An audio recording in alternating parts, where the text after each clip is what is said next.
who is the bass player of Ignatius Reilly. How's it going, Mark? It's going great. I appreciate you having me in. Gotta have there we go. How's it There going? you go. It's going great. I appreciate you having me in. Yeah, no problem. So Ignatius Reilly is going to be playing tomorrow night at Herman's Hideaway. They're playing for the Break Signals album release show. They're going to be there with Break Signals as well as Johnny and the Mongrels. So thank you very much for coming in. I really appreciate it. Absolutely. Likewise. All right. Well, we're going to kind of kick off with just a song and just then talk after that. So this first song we're going to play is Life on the Run. Why don't you tell us a little bit about that? Yeah, this is actually one of my favorite songs that we do. It was on the band's first EP, and it was written by our guitar player, Eric Bullock, and it's one that we play pretty frequently. So, yeah, we like it. Oh, hey, we do too, definitely. All right, we'll be right back. Here is Life on the Run, Ignatius Reilly on K4CO.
Life on the Run, Ignatius Reilly. That was actually done back in 2015, correct? I believe so, yeah.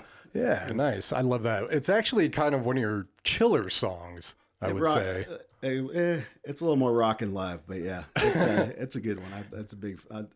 If I had to list my favorites, it's definitely on the list. So. Definitely on the list up there. Heck yeah. Well, I love your guys' music. I mean, you kind of do like a little. It's rock music, of course, but a little southern, kind of a little rockabilly-ish. For sure. we definitely, I think we all became friends and bonded over being Widespread Panic fans. So we had that element. And I lived in the South for a while, and Jeff Lane, who's our drummer, actually did as well. And we definitely have that influence. And then Ethan, our keyboard player, is more of like a New Orleans-y kind of guy. So he brings that element in. So I love the keys. I love the piano. And I heard he also does like some organ. He does. He does everything. He does everything. He's versatile. That's awesome. Yeah. When did you guys kind of start playing together? Oh, it's a long story. We got time. I actually was playing another band here, and the three of these guys, or with our original frontman Brock Elam, formed Ignatius Reilly. And Ignatius Reilly, for those who don't know, is the lead character in the book Confederacy of Dunces. I had to look it up. Yes, so they named the band after that. But they started doing pretty well, and I saw them a few times. I was pretty impressed, and they needed a bass player. And I was like, well, I've never really played bass in a band because I'm usually the front man and guitar player, but I like all you guys, so let's give it a shot. And here we are 9 years later, still doing it. But so we, I guess in 2017, Brock Elam, our front man, and one of the lead songwriters moved to North Carolina, and we weren't really sure what was going to happen with him coming back or whatnot. But as we realized he's probably not, we kept playing occasional shows just with the four of us, and got in the pandemic and whatnot. And then, just collectively realized that we wanted to try to continue. And there was definitely some hurdles on, well, are we still Ignatius Reilly? Should we just change the name or move me back to being the front man and get another bass player or find another man? So after a while of going back and forth on this, we just decided that we're Ignatius Reilly, and we were going to continue with the members that we have. And it's worked out pretty well. So before you had 5, we did. Now you're down to 4. Yep, down to 4.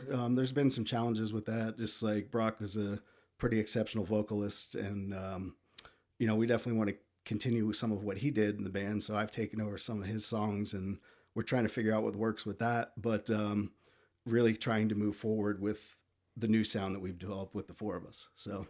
Gotcha. And Brock was one of the writers as well? He was probably the main. He probably has more songs on the first 2 albums than the other guys do. But this one's different. But we do actually.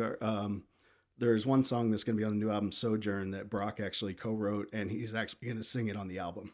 So very cool. So we're pretty. I mean, he's, as far as we're all concerned, he's still always going to be in the band. So right. Just from a distance over in North Carolina. Exactly, yeah. So he's actually going in the studio, I think, next weekend to do his vocal tracks on that. So is he going in the studio out there? Yeah, in Asheville. Very cool. Yep. So, nice. So with his new album, who's doing a lot of the writing? Primarily Ethan Ice, the keyboard player, and Eric Bullock, who's guitarist. They both really stepped up with some great songs on this, and I have long been a songwriter, but I haven't really. It's kind of harder for me to write on bass than it was on guitar, so I've been trying to find my way with that. But we all did arrangements on the songs, and I think it's a pretty interesting and rockin' album, so we're pretty excited about it.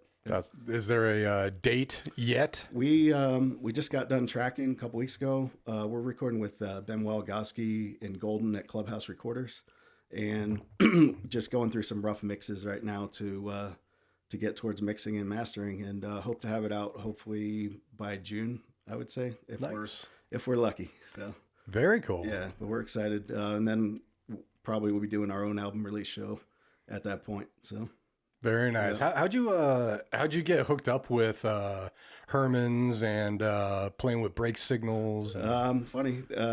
It kind of goes back to the Widespread Panic thing again.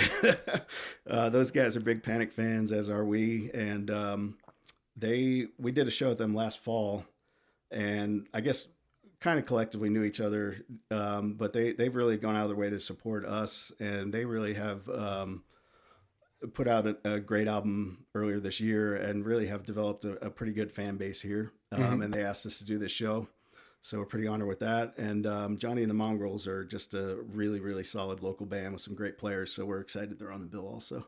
They are, definitely. Yep. Heck yeah. So is this your first time playing with Break Signals? No, we did a show at Moe's in Englewood last yeah. year. We were supposed to do Halloween, but that did not work out. But we did last June. We did a show there with them, and it was pretty solid. So very nice. Yeah, and Herman's has been doing some great stuff.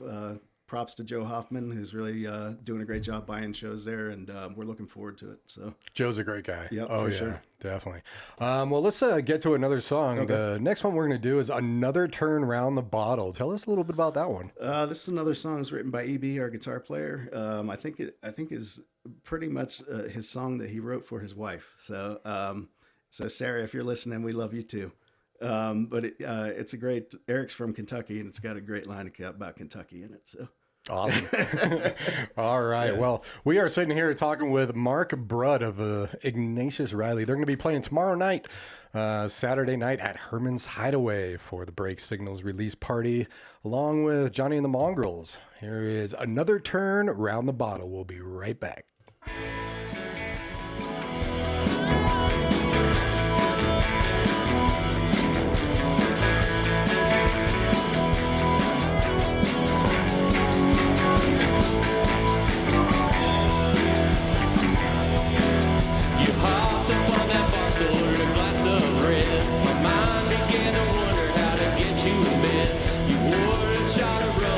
Smiled and said, honey, want my number, better make me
Another turn round the bottle. Ignatius Reilly. I love that song. That's a good rocker right there. So yeah, that was done back in 2015. Yeah, that's that was actually on the first full length that put out. It's called Tearing the Skies Apart. So Nice. those two albums were recorded with Chad Zilla. I don't know if you know Chad, a longtime local musician, Chad Johnson. He produced both of those. So very nice. Heck yeah. All right. Well, you said after Brock left, you guys still played around. Tell us a little bit more about that. How often were you touring? Well, touring wise was more with Brock. We obviously played around here, but we would play like Telluride and Durango and like Steamboat. So around Colorado. Our biggest tour that we had out of state though was in 2016. We did a Southeast tour.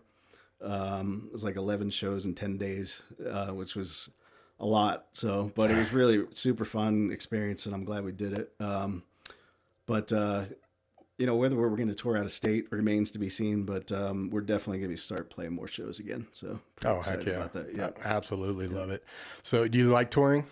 I do. That was quite the experience, and I'd done it before, but with these guys, it was a never-ending comedy skit. So. So you guys get along pretty well. Sometimes Nice. We've had our moments. I like it. Yeah. I like it. And then, do you have any good stories? Any good touring stories for us? What rating do you want on this? We like to keep it pretty chill, but we are not handcuffed by the FCC. So. All right. I'll tell you a good one then. All right. I like it.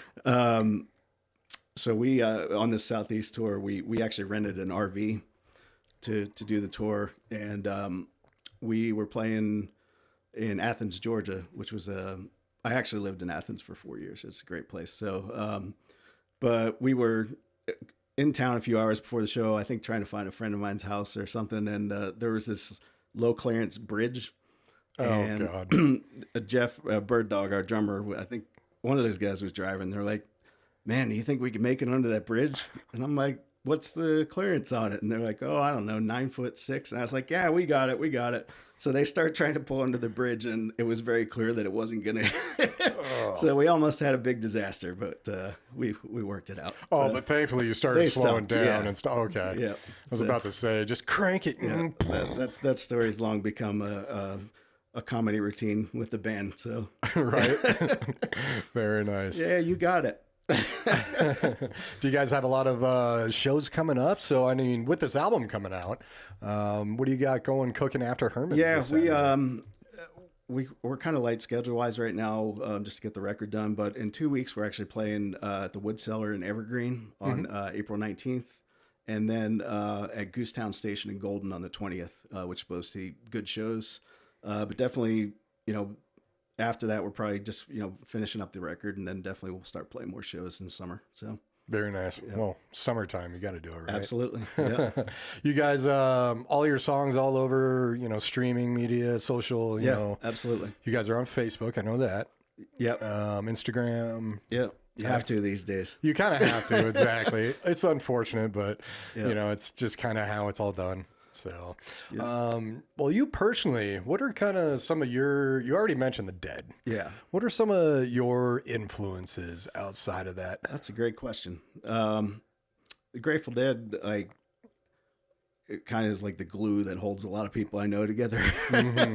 And it was funny because I started out in high school. I was a big metal fan and really, really heavily into that. And I feel like I've come full circle with that. Like all the old, Iron Maiden, I was a huge fan of them, still am. But when I got into college, I started diversifying into a lot of other stuff, and that's when I got into the Dead. But I listen to all kinds of different stuff. Some bands you probably never even heard of. One of my favorite bands is Richmond Fontaine out of Portland, Oregon. No, really great alt country band. They're not together anymore, but they were a big influence on me. I think we're all influenced by Bloodkin out of Athens, Georgia.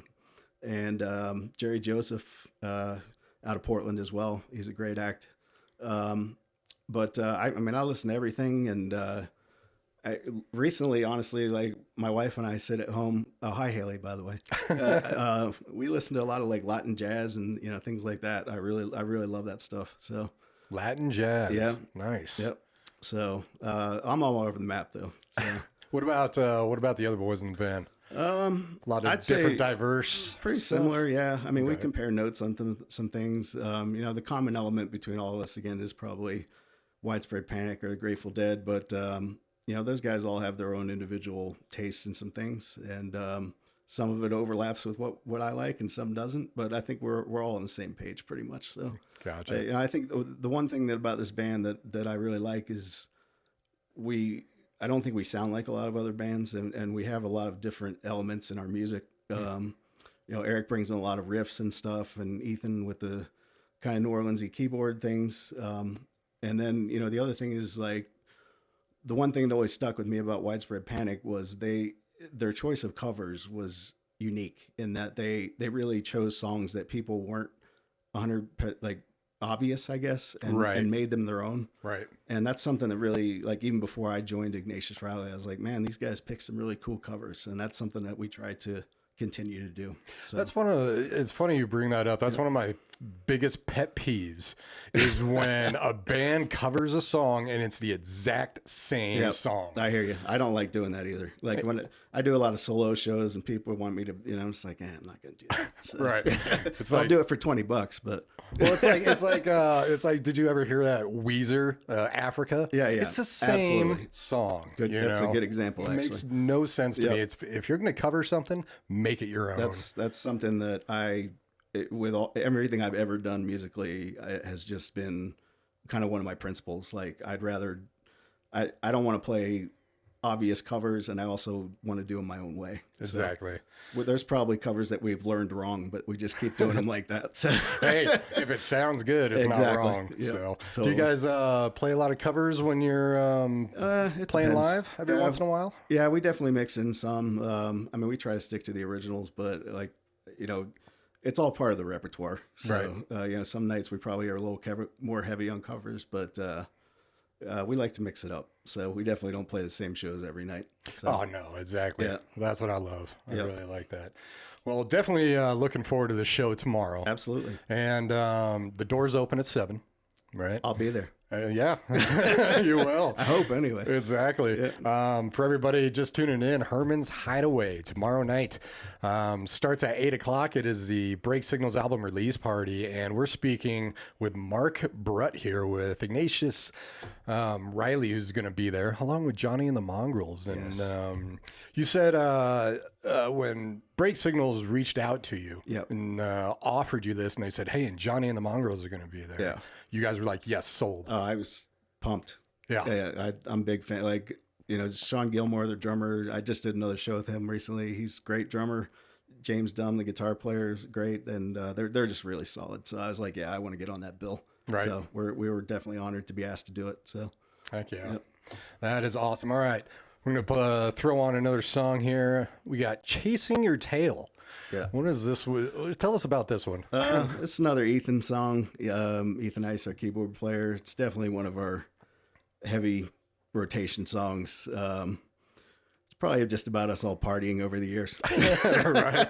I would guess. We always laugh because they make fun of me because I don't know all the lyrics to our songs, which I probably should. But I've played with people who don't know lyrics their whole life. You know, they just love the music. Yeah, when Brock left the band, I took over some of his background vocals. I was like, "What are y'all singing in that part?"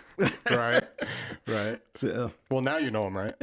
Kind of. I fake it. Yeah. All right. Yeah. And I think this is one of them where the piano player, he plays some organ. Yes. Is that right? Yeah, he plays.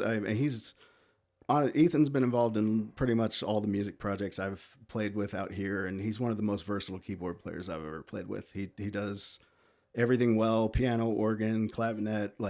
He's just an exceptional player. So, and you said he's out of New Orleans? Is that right? He's originally from San Francisco area. Okay. But he's just heavily influenced by New Orleans music. So gotcha. Yep. All right. Well, we will be right back. We're going to play Chasing Your Tail by Ignatius Reilly on K4CO.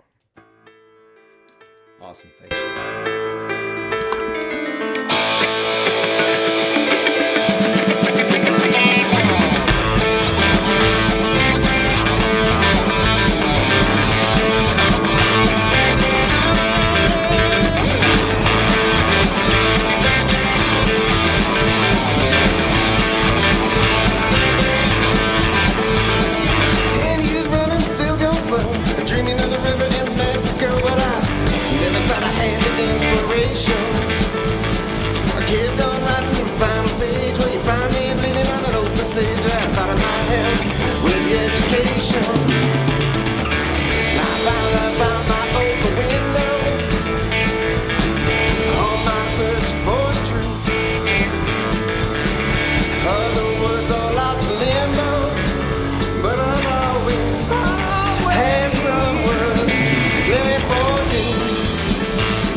Ignatius Reilly, Chasing Your Tail right there. That is an awesome groove. I love the organ in there, the piano in there. That's Ethan. He's the man. Heck yeah. And I love the drums. I love the percussion in there. That's Bird Dog. He's our resident character and drummer. So Bird Dog. I've probably known him longer than anybody in the band. Probably at least 20 years. He used to play in a band called Outformation with Sam Holt. I don't know if you're familiar, but he lived in Georgia. He's from Tennessee, but he lived in Georgia for a while, and he would sleep on my couch when they were on tour. Nice. So, yeah. And we're still friends, which is amazing. So he's the one that you've known the longest. Yeah, for sure. Group. Yep. We have a love-hate relationship, but we're good. Sometimes those are the best relationships, right? Especially in a band. Yeah, for sure. Yeah. Do you guys have any like little rituals or something you do before shows, or just kind of all show up and? Yeah, I mean, getting everybody there is half the battle. Well, true. I mean, it goes without saying, but like as you get older, you get smarter, and we used to party, and I think everybody's kind of reached a new like level of maturity, I guess, which is a good thing. I mean, I think it's made us a better band and really getting along better as people as well. So, right. Yeah.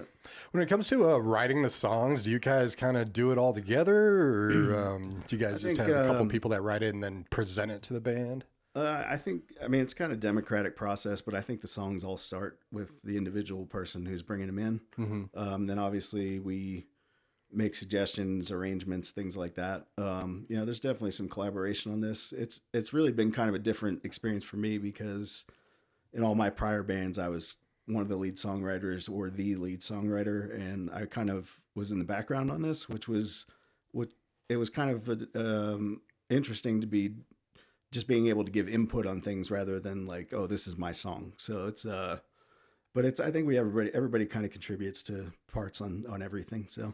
Nice. Yeah. Nice. And this new album that you say hopefully come out in June or something like that. You guys got a title for it yet? We don't. I would say maybe we should run a contest about it. Let's run a contest. We started work. The conversation about track order and song and album title came up this week, so I think that's on the docket right now. Mm-hmm. So, and when you guys go into the studio, you all kind of go in and record together?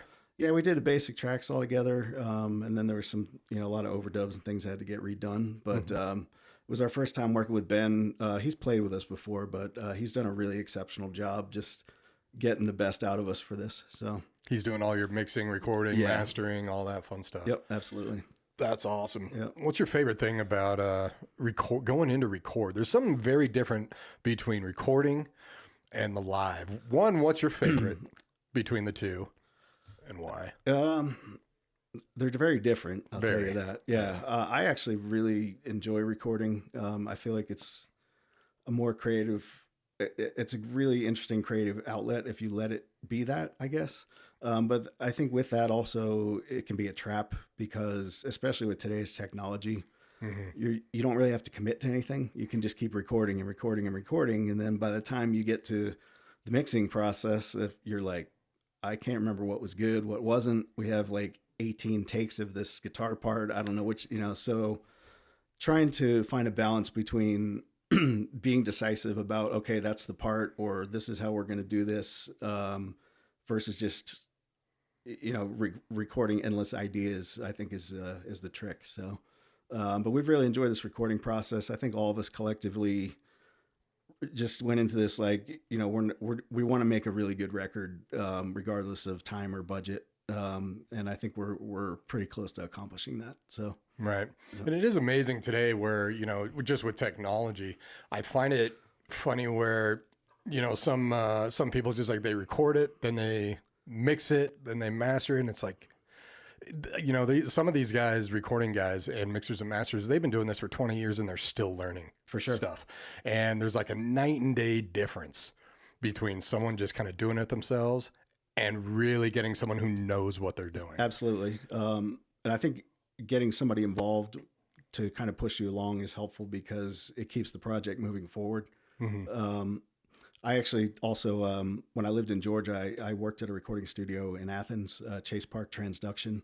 The producer is David Barbie, who has done albums by Sunvolt and Drive-By Truckers and a bunch of other bands. But he's very old school in his methodology. So I got exposed to learning how to record on like 2-inch tape and like doing everything the way things were done probably 25, 30 years ago, which was really awesome because it's like, if you learn how to do multiplication on a calculator, you don't know how it actually works. Right. You know? Exactly.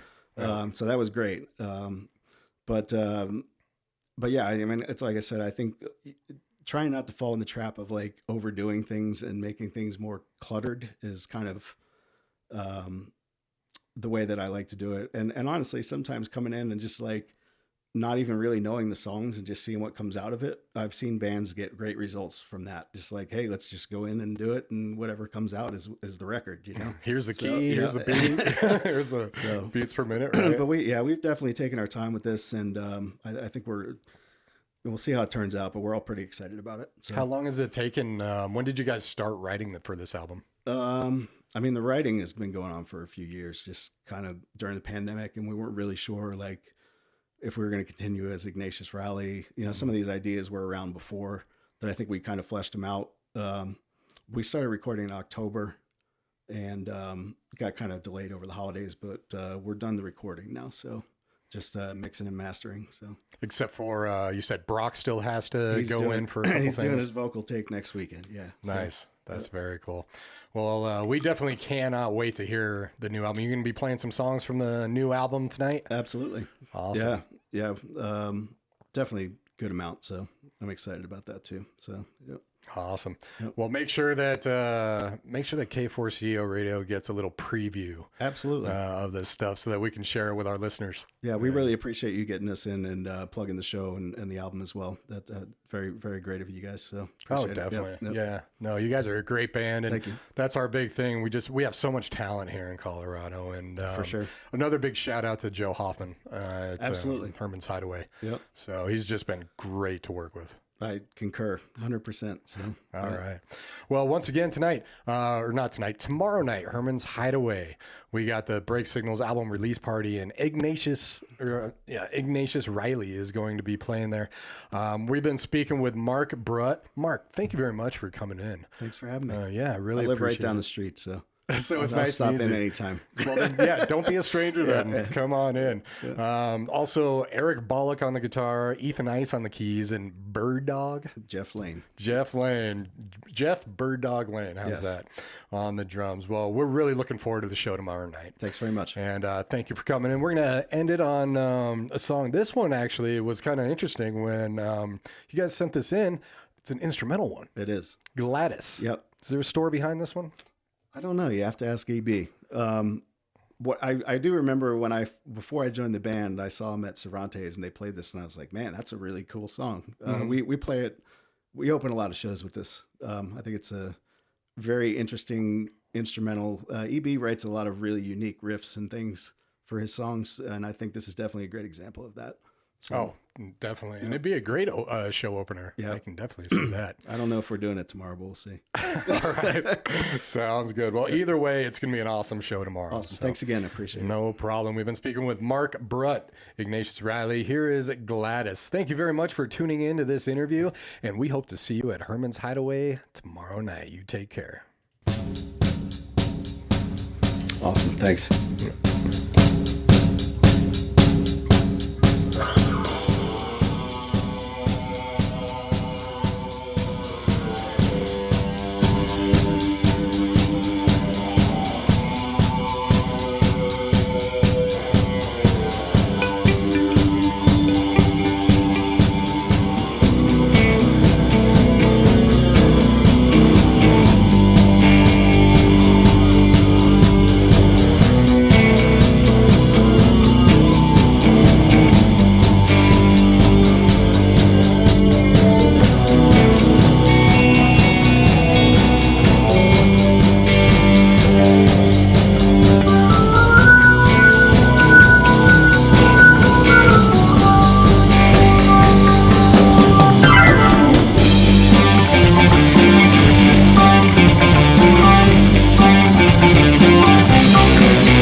Thank you.